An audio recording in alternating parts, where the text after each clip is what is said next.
президент Ердоган, який вчора в Албанії коментував ймовірність військової операції нападу фактично Росії на Україну. А сьогодні з'явилася інформація, що Зеленський, Ердоган запросив до Туреччини Зеленського і Путіна для того, щоб зняти напругу останніх місяців. Тогрулбей и Акшамлар.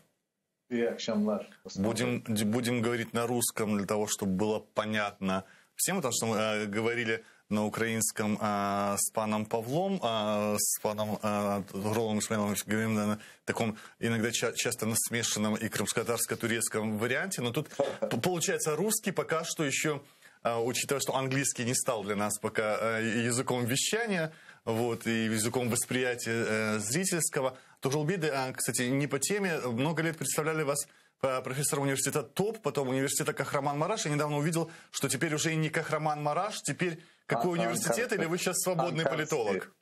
Нет, я профессор Анкарского университета. Анкарский университет теперь уже, это знаменитый Анкарский университет, наконец-то. Вот. Тогрулбей, месяц назад где-то президент Турции уже говорил о посредничестве своем между Путиным и Зеленским. Украинская сторона нормально восприняла это. Российская сторона в лице Захаровой сказала, что это внутренний конфликт. Конечно, всем спасибо. Не участвуем на это предложение. Эрдоган делает повторно. Но с другой стороны, вот что в действиях Эрдогана, скажем, должно настораживать? То, что он успокаивает, что, скорее всего, войны не будет? Или в то, что он понимает большую угрозу и приглашает сторону как жертву, так и агрессора, который уже является, не только будущий агрессор, а уже является агрессором, в Анкару? Что здесь первичнее? Здесь первичнее все-таки, я думаю, что интересы Турции. Это раз. Турция не выгодна, конечно, развитие конфликта, тем более в военном формате. В смысле, это ударяет и по интересам Турции, и по как геополитическим, так и экономическим и так далее. Но я думаю, что в сегодняшнем заявлении президент Турции Эрдоган уже отметил, кого поддерживает и каким образом поддерживает в этом вопросе. Но посреднические предложения, я думаю, что это не случайно, это говорит о том, что Турция все-таки старается максимально снизить напряженность у себя на севере, и тем более это, еще раз повторяю, невыгодно турецкому государству. Эрдоган еще упомянул то, что вот Киев посетил Ильхам Алиев, и будет он общаться с Ильхамом Алиевым. Кроме того, что Ибрагим Калан подтвердил сегодня, что в течение нескольких недель сам Эрдоган собирается прилететь в Киев и встретиться это 2 числа. С Зеленским. То есть вовлечен, я так понимаю, сюда и Ильхам Алиев, президент Азербайджана. Кроме того, такая фраза вот на турецком: «Украина sıradan bir ülke değil». Я güçlü bir ülke.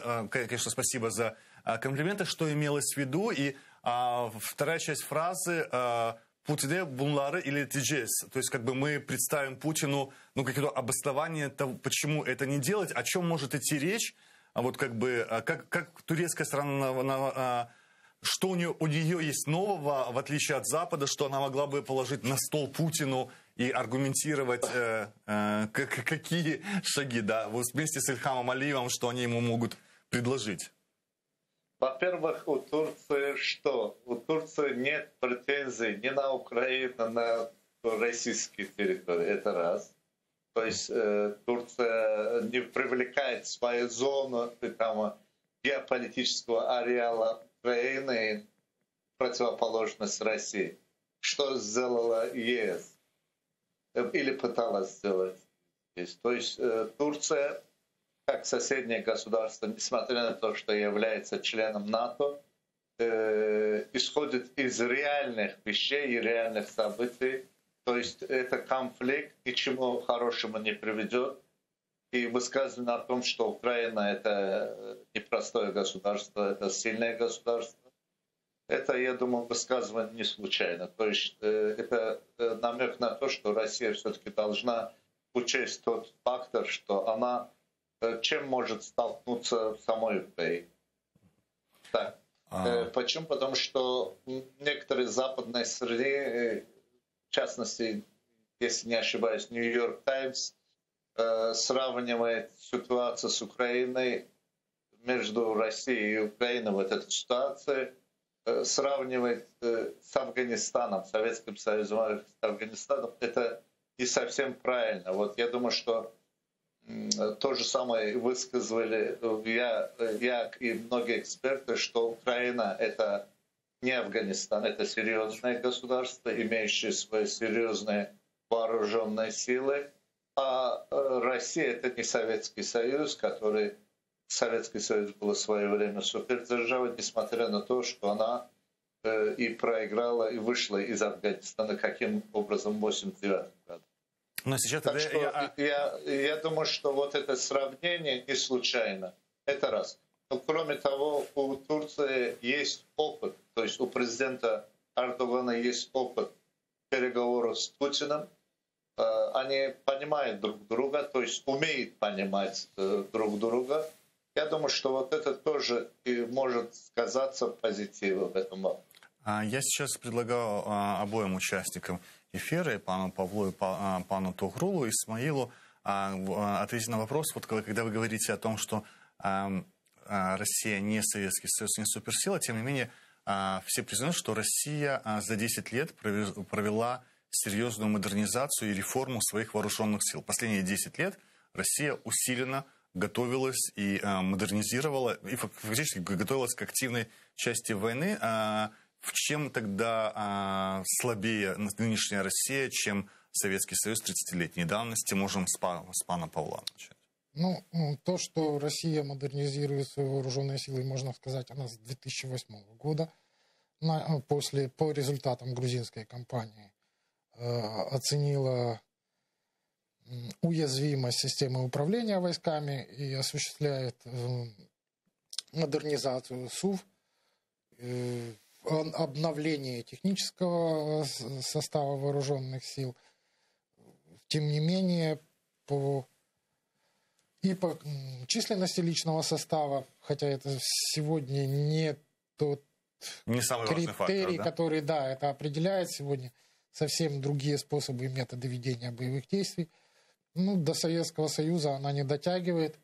Кстати, а Турция по сравнению с 90-м годом уже совсем не та, если кто не помнит. И турки, вот наш автор Черноморской безопасности в последнем номере назвал свою статью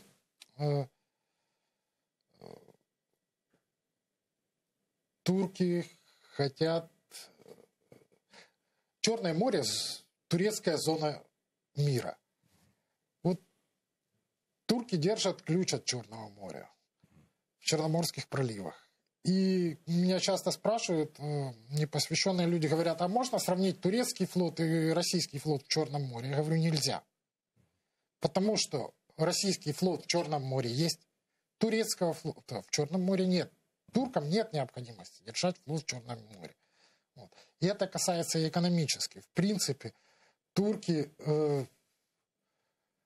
управляют Черным морем посредством своего ключа, Черноморских проливов. И это очень мощный рычаг влияния на все причерноморские государства, которые нельзя преуменьшивать его значение.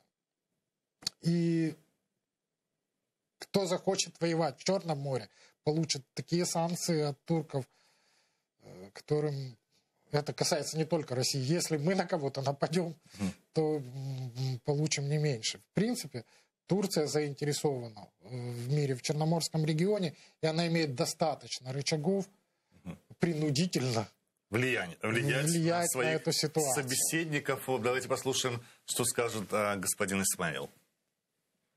Спасибо большое. Я думаю, господин Накичук очень тонко объяснил, как эксперт военных, мощь российского государства. Ну, я хочу с экономической точки зрения еще коснуться. Современные войны, они очень дорогие. То есть и сегодняшняя экономика России не выдержит какую-либо продолжительную войну в экономическом смысле этого слова. Напомню, пятидневную войну с Турцией, она очень дорого обошлась России. То же самое, и я думаю, сейчас то, что в Сирии происходит, то, что в других регионах мира происходит, это тоже стоит немало. Так что я думаю, что нынешняя ситуация, какой-нибудь военный конфликт с Украиной, это серьезный удар по экономическим основам российского государства. То есть это может вызвать серьезный негатив, серьезный кризис, к чему не готова Россия. Это другой вопрос. Кроме того, да, конфликт, любая война — это закрытие проливов уже автоматически. То есть Россия может оказаться полностью закрытым от мирового пространства, потерять очень много экономического в этом смысле. Конечно, это ударит и по экономике Турции, но в целом от этого пострадает прежде всего российская страна. Я уже не говорю о том, что крупные мировые державы начнут вести какие-то санкции и так далее и тому подобное. То есть любой военный конфликт — это просто-напросто не на руку ни России, ни Турции, ни Украины. От этого выиграет только третья страна, которая находится вне нашего региона. На самом деле это так. То есть нагнетание обстановки — это определенные затраты на вооружение, на технику, на так далее, которые бременем будут лежать и на плечах украинского народа, и турецкого народа, и так далее. Я считаю, что поэтому у Турции много рычагов и возможностей, о чем можно договориться с Россией и поговорить об этом. И поэтому не случайно президент Турции Эрдоган при этом пытается и привлечь президента Азербайджана Ильхама Алиева тоже. Ведь и Кавказский регион тоже немало имеет значение в этом вопросе. То есть попытка Турции — это как бы конфликт локализировать, то есть не дать возможность его распространиться на весь регион, чтобы сюда могли активно уже быть привлечены такие крупные страны, как США, как НАТО, как члены других стран НАТО и так далее. Да?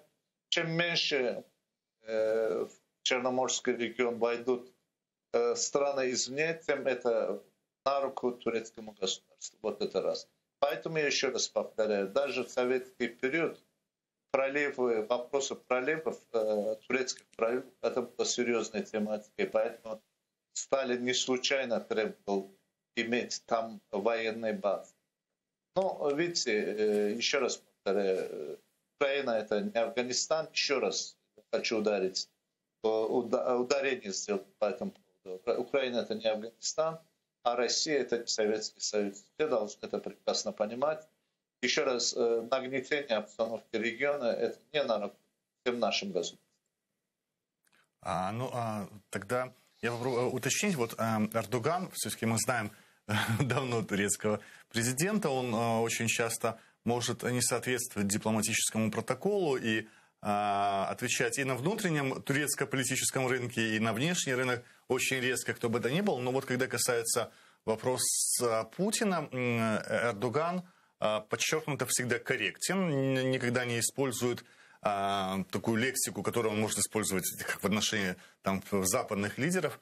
Тем не менее, скорее всего, у них бывают очень непростые переговоры. Мы знаем, что после сочинской встречи в сентябре не было даже брифинга и особой информации, о чем говорили. На ваш взгляд, позволяют ли себе и Ильхам Алиев, и президент Эрдоган вот без свидетелей жесткую риторику и, скажем, те вещи, о которых публично они не будут говорить, а озвучивать в лицо господину Путину?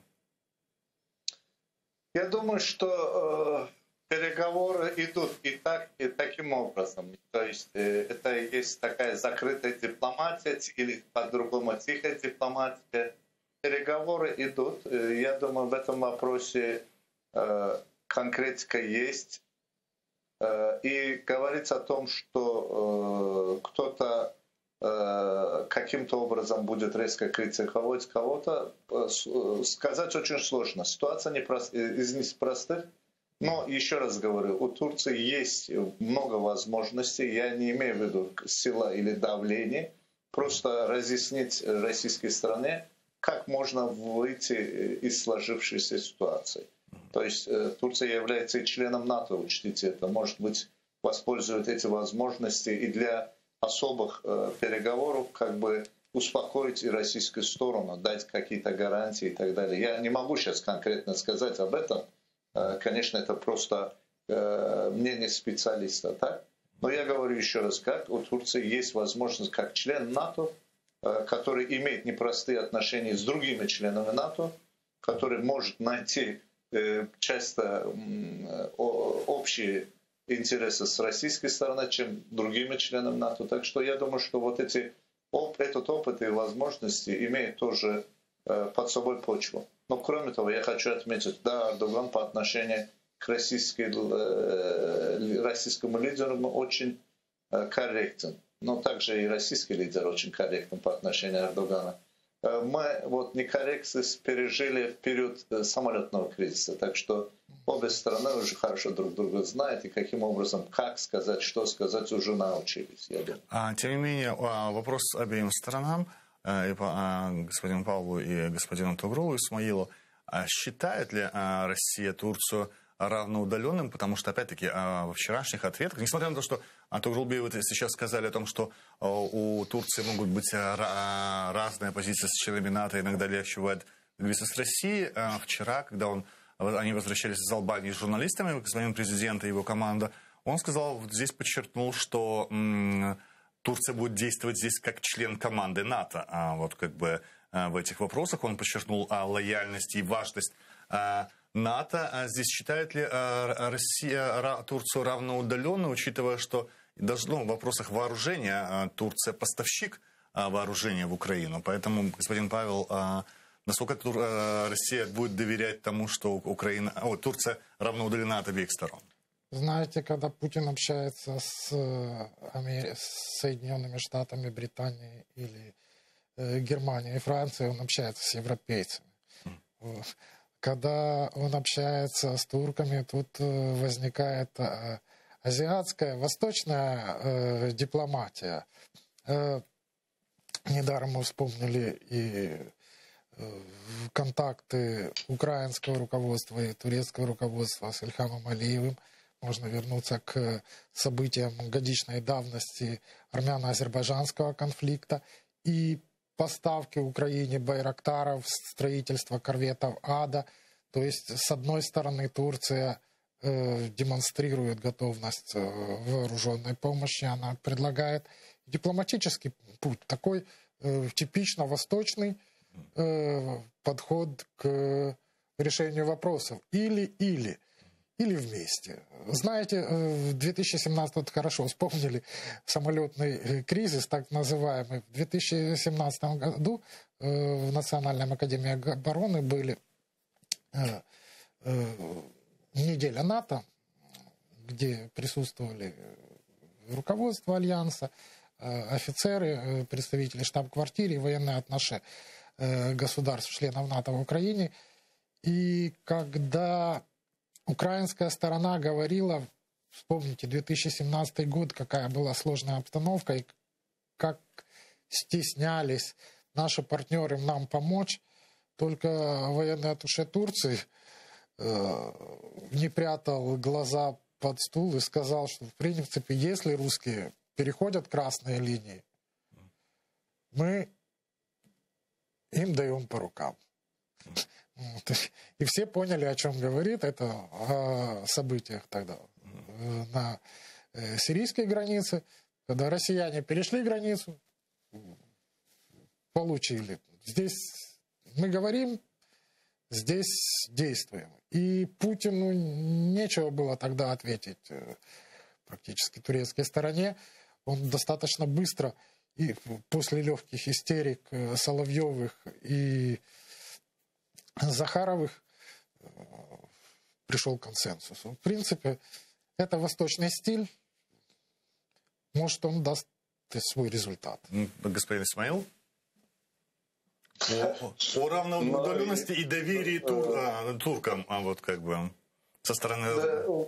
У каждого государства есть свои интересы. Понимаете? Да, Турция придерживается устава НАТО, и Турция в этом смысле серьезное государство, как член НАТО. Но, еще раз говорю, одно дело проблемы с членами НАТО, это, например, с Грецией, с теми же голландцами, немцами и так далее.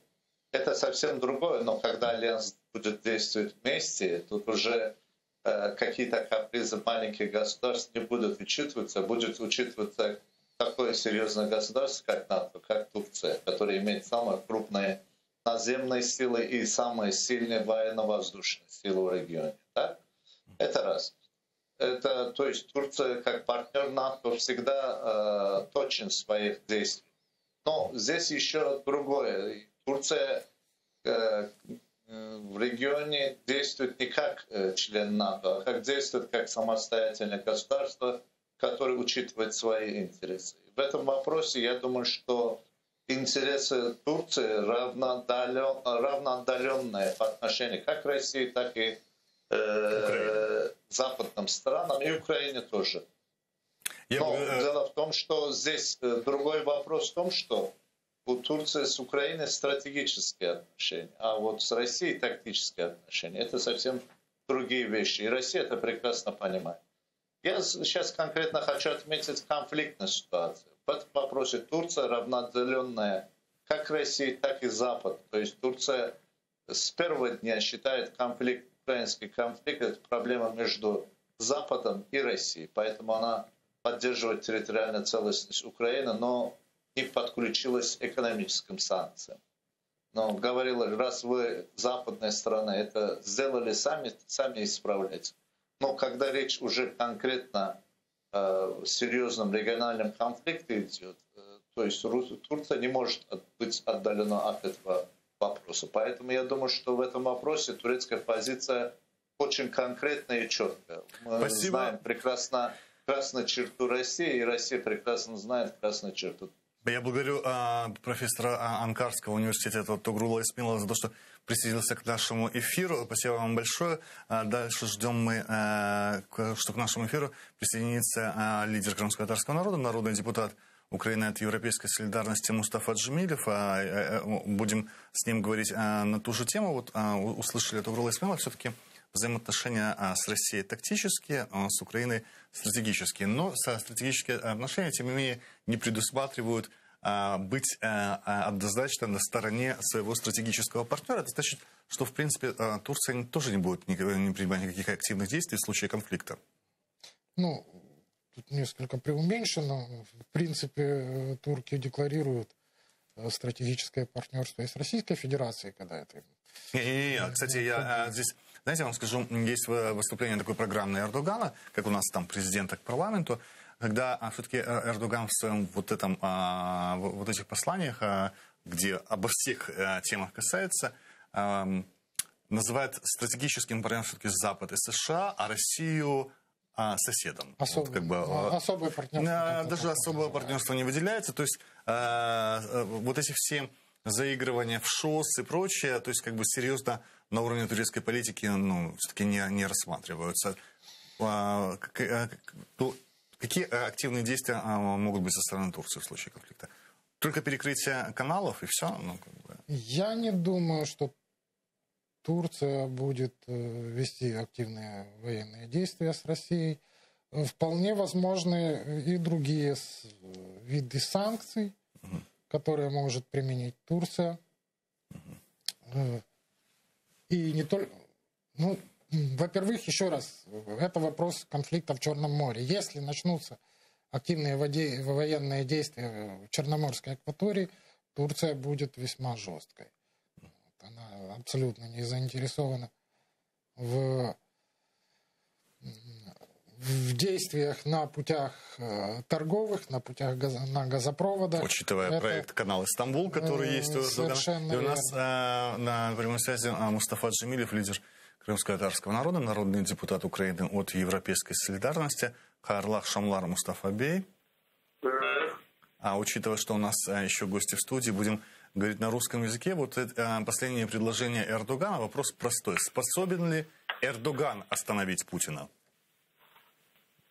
Нет, о том, что остановить, не остановить разговора не идет. Просто Минск сейчас, да и вообще это было неподходящим местом для переговоров, потому что это союзник России, вернее, холоп России.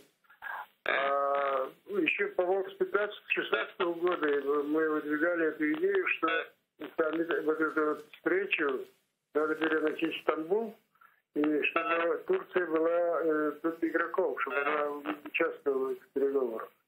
Потому что, ну, она понятно, по каким причинам мы это выдвигали, у нее нормальные отношения с Путиным, и в то же время является членом НАТО и не признает законность аннексии от этих позиций. Но Россия,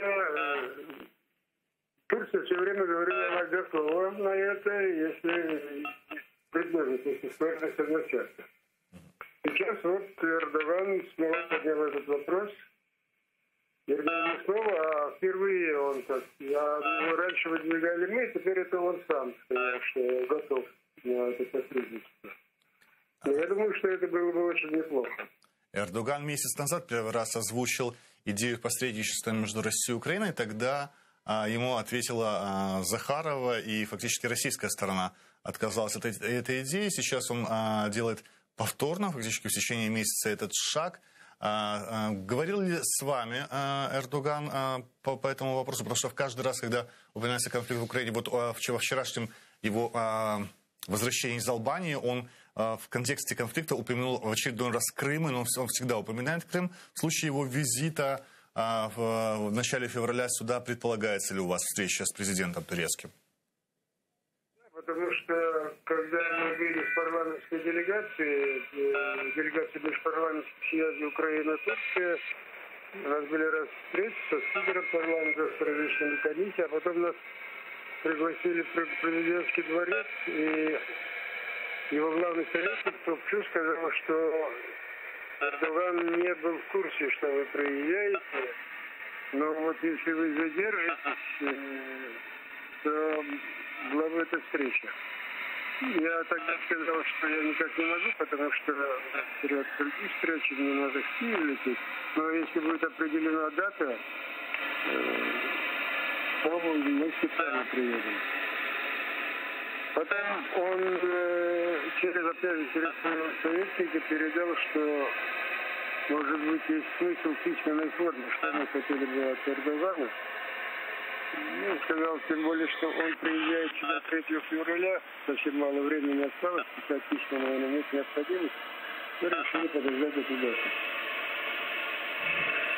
Это был Мустафа Джемилев, народный депутат Украины от Европейской солидарности и лидер крымско-татарского народа, который нам прокомментировал то, что может делать Турция в случае опять-таки, согласия российской стороны на предложение турецкого президента. Как вы думаете, какой будет реакция у нас последние 2 минуты этого эфира сейчас? Как отреагирует российська сторона на нинішнє турецьке предложення? Ну, я вважаю, що я тут цілком згоден з Мустафа Ага про те, що перенос Мінська в Анкару чи навіть в Стамбул був би красивим кроком, але Путін на це не піде. По-перше, Туреччина асоціюється у Путіна з Кримом. Крим – це запредельна лінія для росіян. Вони дуже бояться поширення переговорних будь-яких форматів на кримську тематику. Це їх головний острах, і який би не був... Це ж буде супроводжуватися постійно акціями кримсько-татарської діаспори на території Туреччини, до речі, кожен його візит, якщо це буде відбуватися. Там щось або буде порушуватися самими владними представниками турецькими, ви думаєте, питання Криму? Ну, якщо мінський формат – це Донбас в вакуумі, якщо формат перейде в Туреччину, це буде все одно розглядатись в комплексі з Чорноморським регіоном. В цьому впевнений Путін, в цьому впевнений Лавров і вся російська верхушка. Цього вони бояться, тому що там відразу виникає питання Криму. Дякую, Павло Лакійчук. Глобальний центр досліджень глобальних перспектив 21, да? Стратегія 21 був гостем цього ефіру. Окрім того, ми підключали Токрола Ісмаїла з Анкарського університету і Мустафу Джемілєва, і говорили про перспективи зустрічі на території Туреччини російського і українського президентів, але поки обачаємо, що російська сторона не пристає на ці пропозиції. Далі у нас новини, після новин знову повертаємося до студії. Дякую вам.